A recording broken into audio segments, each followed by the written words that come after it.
Salut à tous, c'est Steven et dans cette nouvelle vidéo, je voudrais revenir très rapidement sur mon lock screen, l'écran de verrouillage de mon iPhone 5. Vous avez pu le découvrir dans ma vidéo qui vous présente tous les tweaks Cydia qui sont installés sur mon iPhone et vous avez été très nombreux à ne pas totalement comprendre comment le configurer, notamment comment le mettre en français. Donc je vais vous expliquer tout ça. Premièrement, ce lock screen, il faut savoir qu'il s'appelle Typo 5 et qu'il est disponible sur la source du développeur qui se trouve dans la description de la vidéo. Voilà donc, ajoutez la source du développeur, installez le thème, il est gratuit, et ensuite je vous montre comment le configurer. Le but c'est de visualiser l'intégralité du dossier du thème, donc vous pouvez vous connecter en SSH ou en AFC2 sur votre appareil, ça fonctionnera aussi, mais moi je vous conseille plutôt d'utiliser iFile et de vous rendre en premier à la racine de votre appareil. Je vais commencer là, du début pour que tout le monde comprenne, donc avec iFile vous vous rendez dans la section Private, ensuite dans var, vous descendez un petit peu et vous recherchez Stash, donc moi c'est juste ici. Vous ouvrez ce nouveau répertoire et ensuite vous vous rendez dans la section thème. Ça paraît logique puisqu'on veut visualiser l'intégralité du thème.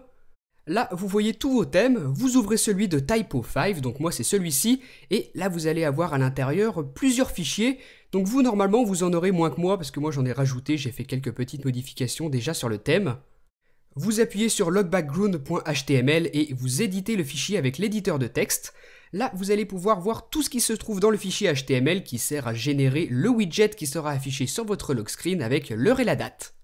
En premier, pour ceux qui veulent le mettre en français, c'est très simple, vous remplacez simplement les jours de la semaine et les mois qui sont écrits en anglais par ceux qui correspondent en français. Par exemple, Monday, vous remplacez par lundi.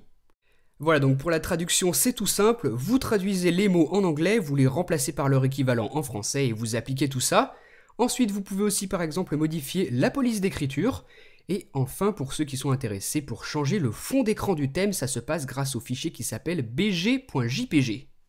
Mon fond d'écran à moi, vous le voyez, il est marron, c'est exactement le même que celui-ci qu'on retrouve sur le lock screen en arrière-plan du widget. Donc pour le modifier vous-même, c'est tout simple, vous placez ici votre image, votre fond d'écran, et vous l'appelez bg.jpg. Voilà donc pour ce rapide petit tutoriel vous expliquant comment personnaliser le thème de mon lock screen que j'utilise sur mon iPhone 5, Typo 5. Donc j'espère que ça vous aura plu, n'oubliez pas de me suivre sur Facebook et sur Twitter, et moi je vous dis à très bientôt pour une prochaine vidéo. Salut!